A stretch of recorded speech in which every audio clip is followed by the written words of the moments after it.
अस्सलामुअलैकुम viewers, welcome back to my YouTube channel सेटस के कुकिंग ऑफिशियल। आज मैं आप लोग के साथ मुगट्टे हलवे की रेसिपी शेयर करने लगी हूँ। मैं आपको बताऊंगी कि इसमें कौन सी स्पेशल टेक्निक्स है कि कहाँ पे आप लोग का हलवा खराब हो सकता है और कहाँ आप लोग को इसमें ख्याल रखना है इस हलवा को बनाते हुए। तो चलिए बिना टाइम वेस्ट किए रेसिपी की तरफ चलते हैं। सबसे पहले हमने 1 कप बारीक सूजी लेनी है। अगर ग्राम की बात करूं तो ये 200 ग्राम है और इसी के साथ हम लेंगे 400 ग्राम दूध, यानी कि सूजी का जो डबल है हमने लेना है दूध। अगर हम 200 ग्राम सूजी ले रहे हैं तो 400 ग्राम हमने दूध लेना है, यानी 2 कप दूध हमने लिया है। और कम से कम आधा घंटा और ज्यादा से ज्यादा 2 घंटों के लिए हम इसको भिगोकर रख देंगे। अब अक्सर लोग यहाँ करते क्या है कि पानी में सूजी को भिगोकर रख लेते। इससे होता क्या है कि हलवे में वो जायका वो टेस्ट नहीं आता। तो मेन पॉइंट एक तो ये है इसमें। तो आपने करना क्या है कि दूध में इसको भिगोकर आधे घंटे के लिए रख देना है, कम से कम, लेकिन ज्यादा से ज्यादा 2 घंटे के लिए। और अब एक पैन में हमने लेना है घी। 1 चम्मच आपने देसी घी लेना है। देसी घी नहीं है तो आप नॉर्मल घी भी ले सकते हैं। और उसमें आपने कुछ ड्राई फ्रूट्स ऐड करने हैं। ऑप्शनल है ड्राई फ्रूट्स, आपके पास जो ड्राई फ्रूट्स अवेलेबल है आप वो ले सकते हैं। मैंने यहाँ पर लिए है बादाम, काजू और साथ में थोड़े से खोपरा लिया है। ड्राई फ्रूट्स को घी के साथ अच्छे से हमने भूनना है। अगर आप चाहे तो इन ड्राई फ्रूट्स को डायरेक्ट भी आप हलवे में शामिल कर सकते हैं बगैर भुने हुए। अब एक कढ़ाई में हमने चीनी लेनी है। चीनी हमने 200 ग्राम लेनी है। सूजी और चीनी का हिसाब हमने सेम रखना है।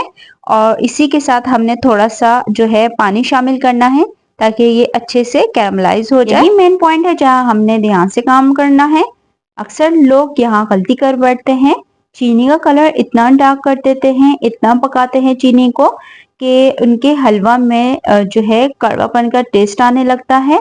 तो ये जो प्रोसेस है काफी ध्यान से हमने करना है और बिल्कुल मीडियम टू लो फ्लेम पे करना है हमने, और ध्यान से करना है। अब इसी पॉइंट पे यहाँ पर जब इसका कलर थोड़ा डार्क हो जाए इसमें हमने शामिल करना है घी। मैंने देसी घी लिया है, आप चाहे तो नॉर्मल घी भी ले सकते हैं, लेकिन देसी घी में काफी अच्छा जायका आता है।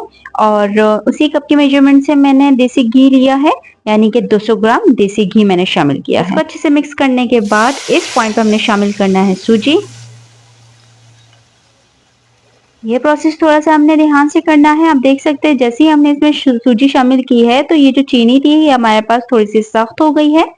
तो यहाँ पर आपने परेशान नहीं होना, आपने बस इसको पकाते रहना है, चम्मच हिलाते रहना है, ये स्लो स्लो मेल्ट होती जाएगी। और तकरीबन हमने इसको 15 मिनट तक अच्छे से भूनना है। मैं एक बार सबकी मेजरमेंट दोबारा से रिपीट करा देती हूँ कि मैंने 200 ग्राम सूजी, 200 ग्राम घी, 200 ग्राम चीनी ली थी और दूध मैंने 400 ग्राम लिया था। और अब यहाँ पर हमने शामिल करना है इलायची, और इसको भी अच्छे से हमने इलायची को भी अच्छे से मिक्स करना है।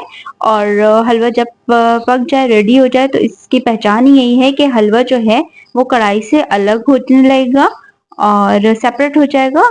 इसके बाद हमने इसमें जो ड्राई फ्रूट्स है वो भी शामिल कर दिए हैं। अगर इस दौरान आप मेरे चैनल पर नए हैं तो मेरे चैनल को सब्सक्राइब करें, साथ में दिए गए बेल आइकन को प्रेस करें ताकि मेरी हर आने वाली वीडियो आप लोगों तक आसानी से पहुंच सके। अब इस हलवे को मैं मजीद 15 से 20 मिनट तक मीडियम टू लो फ्लेम पे मुसलसल चम्मच चलाते हुए इसको पकाती जाऊंगी।